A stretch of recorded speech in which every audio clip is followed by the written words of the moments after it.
Assalomu alaykum hammalarga. Bugun sizlar bilan Seller Assistant App degan software, ya'ni platforma haqida gaplashib o'tamiz va bu platformani yaxshi tomonlari haqida gapirib o'tib ketaman boshida. Keyin o'sha bittama-bitta hamma qanaqa qilib ustanovka qilish va qanaqa qilib uni ishlatishi hammasini birgalikda ko'rib o'tamiz.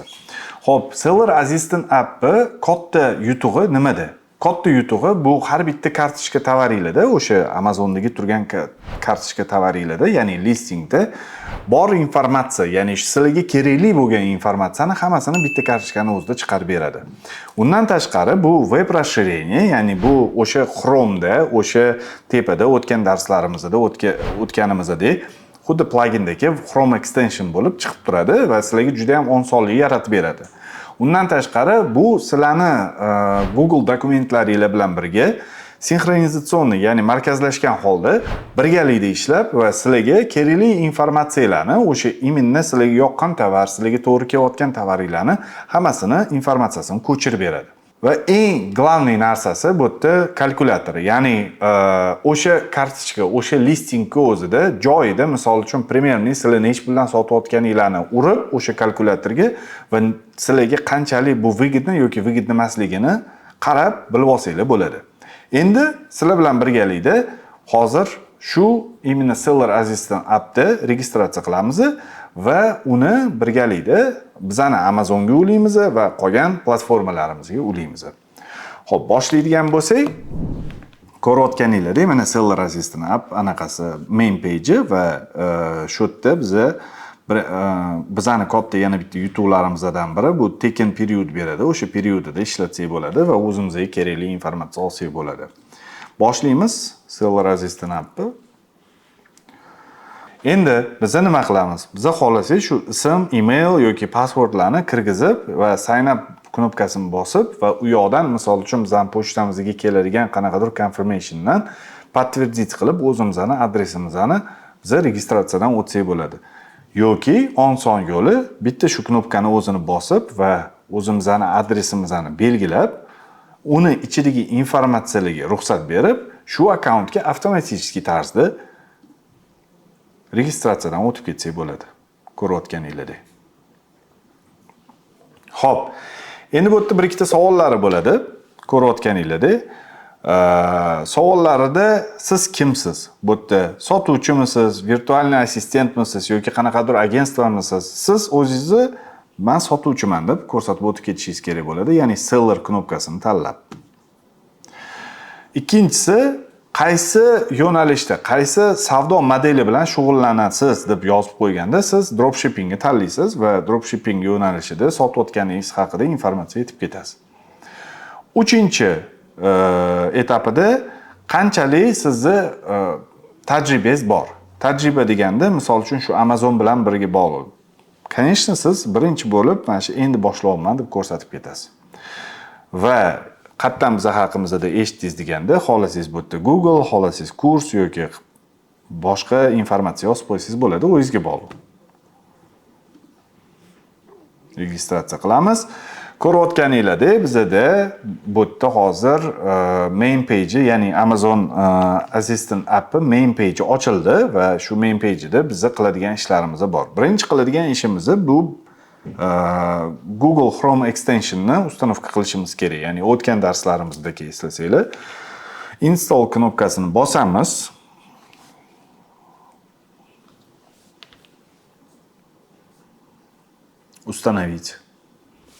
Установить расширение. Tabriklayman, sizlarda Seller Assistant app bor. Endi qaytib o'tamiz. Start analyzing now. Bu уже analiz qilishga tushadi, ko'rayotganinglardek tovarlarni. Keyingi qiladigan ishimiz bu biz o'zimizning Amazon akkauntimizni shu programma bilan birgalikda ulaymiz. Connect Amazon account. Marketplace tanlashingiz kerak, ya'ni Amazon.com yoki boshqa marketplace'lar bo'lsa agar.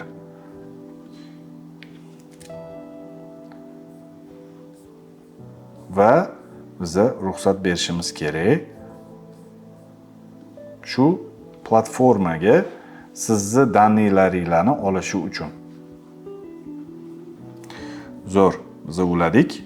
Endi keyingi qiladigan ishimiz biz bitta Google Sheet yaratib, ichida shuni ulab qo'yishimiz kerak. Buning uchun biz o'zimizni Google Drive'imizga o'tamiz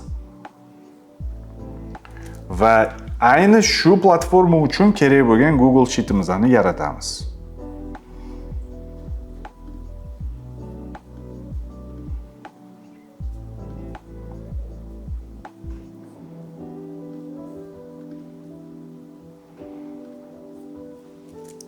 Va nomini bizga oson bo'lishi uchun Seller Assist app qilib, Seller Assist qilib prosta nomlab qo'yamiz. Endi, xo'p, bizga kerakli narsa. Biz bu yerda nimani xohlayapmiz? Чтобы bizga mana shu Google daniylarimizni, ya'ni Amazondagi daniylarimizni Google'ga qaysi bir bitta daniylarimizni o'tkazib berishini xohlayotganimizni biz aniqlashimiz kerak. Birinchi ulaymiz. Biz bu yerda hozir ko'rib o'tishimiz mumkinki, Seller Assistant app bizga ikkita variant beryapti. Ya'ni hozirdagi yaratilgan уже tayyor tablitsamizga ulaymizmi yoki yangi tablitsa yaratamizmi deb so'rayapti. Biz sizlar bilan hozir уже yangi tablitsa yaratdik va o'sha tablitsaga hozir ulaymiz.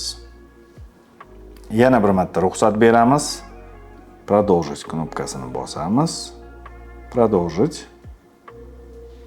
Va biz o'zimizni o'sha hozirgina ochgan faylimizni ulab, select qilib, bir-biri bilan ulab qo'yamiz. Daniyimiz tayyor. Hozir ko'rayotganingizdek, o'zingizga mana Seller Assistant app tarafidan o'sha tayyor kolonkalar o'rnatilib qo'yapti. Ya'ni har bitta A, B, C, D, E, F hamma kolonkalarimizga o'zi tarafidan, misol uchun shablonni qanaqadir headline'lar beryapti. Lekin biz buni ko'rib chiqishimiz kerak va sizlarga kerak emas narsalarni qo'shib yoki olib tashlashimiz kerak. Xo'p, ko'rib chiqadigan bo'lsak, bu yerda current date normalniy, buni tegmaysizlar. Bu zakaz tushgan kuni, o'sha kuni sizlarga shu informatsiyalarni beradi. Ikkinchisi product image, bu narsa kerak sizlarga rasmi. Uchinchisida bizda misol uchun bizning tarafimizdan biz o'zimizni asinkani berganmiz, lekin bu yerda product title turibdi. Maslahatimizni hozirchalik birga qo'yotganimiz uchun kelinglar birga shuni bir xil qilib qo'yamiz. Asinni qo'yamiz. Uchinchisiga, keyingisiga biz brand nomini qo'yamiz. Keyingisi ko'rayotganinglardek bu yerda bizda product URL turibdi, lekin biz buni olib tashlab qolganlarni ham olib tashlab qolaman. Va keyingisiga, keyingi kolonnamizga biz top BSR qo'yamiz.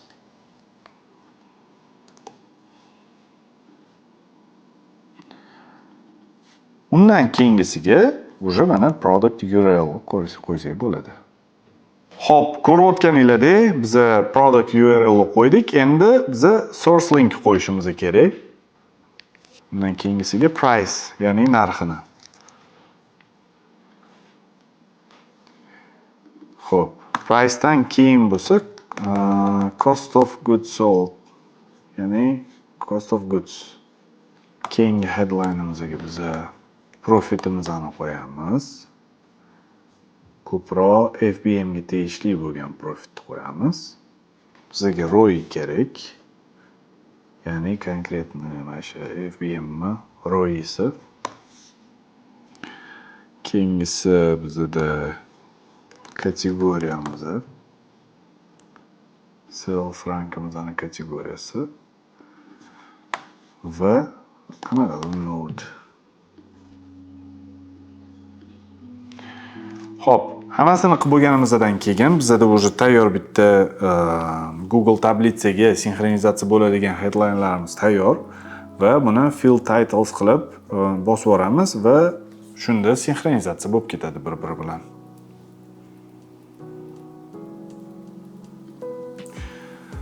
Tak. Ko'rayotganinglardek, bizda hamma informatsiyamiz tepaga mana joylashib tushdi. Xo'p, bu narsalarni qildik. Endi kelinglar qanaqadir bitta produktni ko'rib chiqamiz. Ya'ni qaysidir любой bitta produktni. Mana misol uchun mana shu produkt deylik. Aytaylik. Ko'rayotganinglarda mana shu hozir listingimizda katta mana shu aytaylik sectionni mana shu sectionni ko'rsatayotgan narsa bu ayni Seller Assistant app narsasi bo'ladi va ya'ni Chrome extensioni orqali chiqarilgan plugin bo'ladi. Va bu yerda ko'rayotganinglarda mana tepada hamma informatsiyalar mana shu tovarga, ayni shu tovarga bo'lgan informatsiyalarni yozadi. Tagida kalkulyatorlari bo'ladi va qolgan narsalari. Bu narsalar haqida ozgina podrobno aytib o'tib ketaman hozir. Tepasida ko'rayotganinglarda parent assin buni sразу copy anaqasi bor, ya'ni skopировать qilish imkoni bor. Asini misol uchun parent asini bor va o'zim child asini bor.